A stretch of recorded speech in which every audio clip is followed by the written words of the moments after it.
Welcome to The Explainer. Today we're going to break down a medical report for a condition called Beta Thalassemia Major.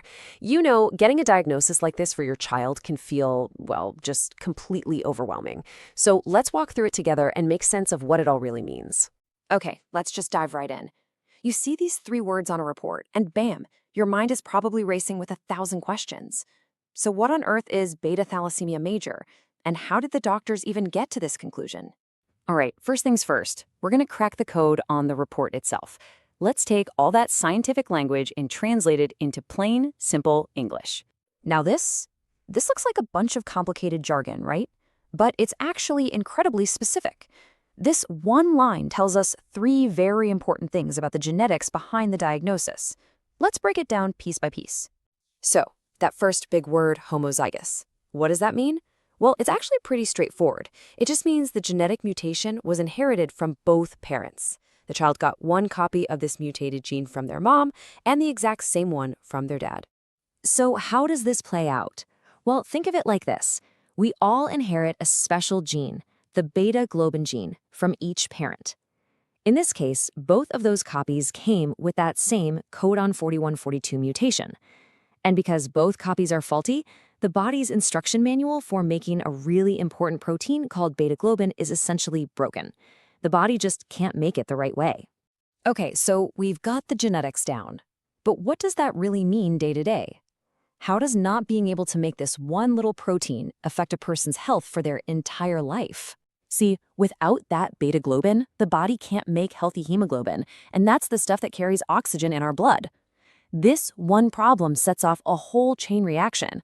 It starts with severe anemia from a very young age, which then means a person needs regular blood transfusions. But then that causes another issue, a buildup of iron in the body, which has its own set of complications. And this is exactly why the medical care is so comprehensive.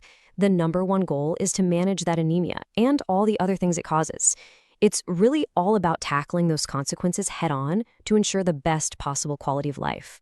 So, knowing what all the challenges are, well, it makes the treatment plan make a whole lot more sense. It's not just a random list of things to do. It's a multi-part strategy designed to deal with each of these issues. So here's the game plan, the standard of care. First, regular blood transfusions to fight the anemia. But, like we said, that causes iron to build up. So step 2 is iron chelation therapy to get that extra iron out.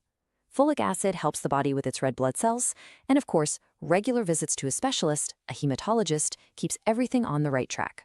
Now that whole 4-step plan is about managing the condition for life. But, and this is so important to know, there is a potential path to a permanent cure.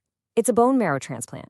The thing is, it's a huge undertaking, it's very expensive, and you have to find a perfectly matched donor, which can be really, really tough. All right, whenever you get a life-changing diagnosis like this, there's always one big question that pops into your head, right? A question any parent would ask. Are we absolutely 100% sure this is correct?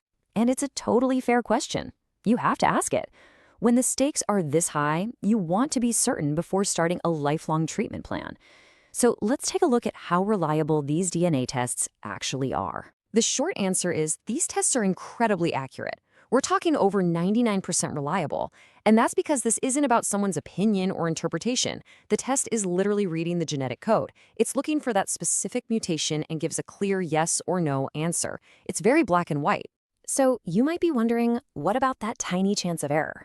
Well, if an error does happen, it's almost never the machine misreading the DNA. It's usually something much more human. Things like a sample getting mixed up at the lab, or even just a typo when someone is entering the data. The technology itself is remarkably solid.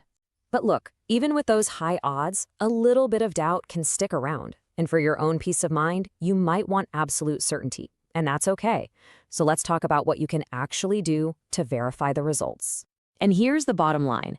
Getting a second opinion is a smart, valid, and totally reasonable thing to do.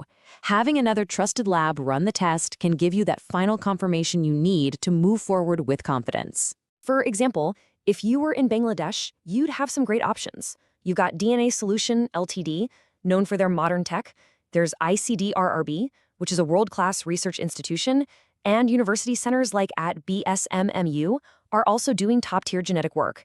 The key is just finding these reputable places wherever you are. So, where does all this leave you? It all comes back to this one idea. Understanding is power. That confusing line of medical jargon? Now you know what it means. The lifelong impact? You understand the challenges. And the treatment? You see the logic behind the plan. The path forward begins not with fear or confusion, but with knowledge. And now, you get to decide what comes next.